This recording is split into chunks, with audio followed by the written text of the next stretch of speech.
usa sa atong mga may nga trabaho kanang description sa among trabaho is among i-manage ang flow of traffic. Ay dili na to na padlungon labi na ng mga sakyanan nga mga driver nga mo dili mo respeto sa mga signage, mga illegal parking, mga illegal terminal, mga bawal nga mga parking area nga ana sila mo unload, anapon mo load bisag bawal makadugang ug sa kalsada. Unya that's why nga natay gipang display nga mga signage gitawag na og clamping site area. Kanang clamping dili na pwede parkingan nimo basta naagli na signage na clamping mo na nga kami mga enforcer ma-force gid mi nga among batlungon og di pa to amo ginang takpot karon sila nga kaibaw nga kung give sila ron ng ilang mga violation nila kaibaw sila kung sa ilang sayo niya panahon po sa mga atong ginisira nga aksidente labi na ni mga motorcycles nang lang yun nga mag-wear sila o helmet. So ato ginandakon kay in case of accident mas maproteksyonan man sila sa mga aksidente. Unya so naay mga nahitabo nga din kalagayan ng mga aksidente amo pud na dayo nga i-assess before nga manawag di pulis kanang area diha nga dapat amo na nang gikontrol ang mga sakyanan nga mapadaptin kining aksidente kay sa anas tunga man.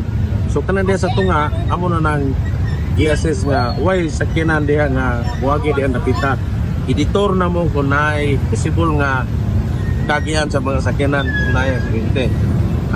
Generally gyud ang among ipaninguha gyud nga sabi na dinigit sa syudad sa Tagbilaran nga mabatlong gyud nato matagang gyud nato siglina ang ato mga drivers sa mga jeep, sa mga private cars, way pili ang ato ang serbisyo nga gihimo ato ginandagkot sigon sa balaod natong gisunod nga naanay nakaigda na as city ordinance.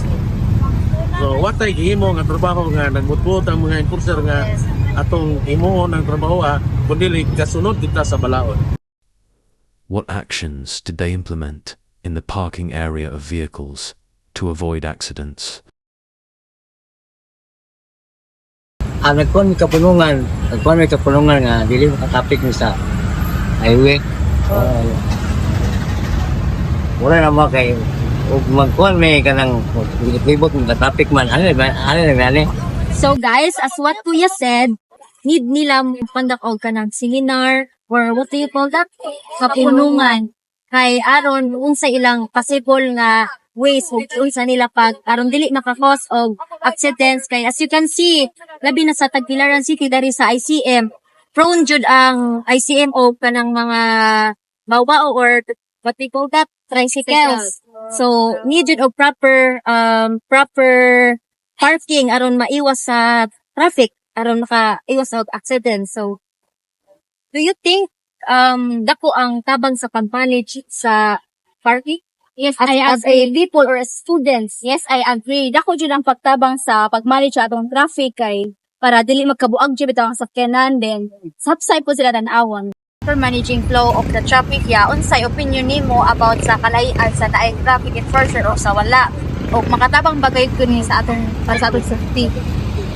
Oo, naman. Diba, traffic enforcer kayo magkatabang na sa traffic o magka-traffic ang kalsada. So guys, as what Kuya said, dako daw impact ang naay traffic enforcer kumpara sa wala. Kay ngano? Kay makatabang siya sa traffic, labi na sa dili sa Tagbilaran nga prone og mga bicycles like nang prone og mga accidents ana. So, kamo guys, agree ba mo nga dako kaayo og kanang impact or tabang ang traffic enforcer og ilang mga ways or giunsa nila pag manage sa traffic? And ikaw like as a student or individual nga naa diri sa Tagbilaran about ani nga environmental issue which is the traffic, do you think do you agree na dako kayo ang tabang sa traffic enforcer? Yes, agree ko kayo ni Kuya. Ganina nga makatabang yun ang traffic enforcer nga makaless sa traffic. Usa pa maka-safe food siya sa mga prone sa disgrasya. We can't stop traffic, but we can reduce accidents by improving road infrastructure, enforcing traffic laws and educating drivers and pedestrians. Safety starts with responsibility from everyone on the road.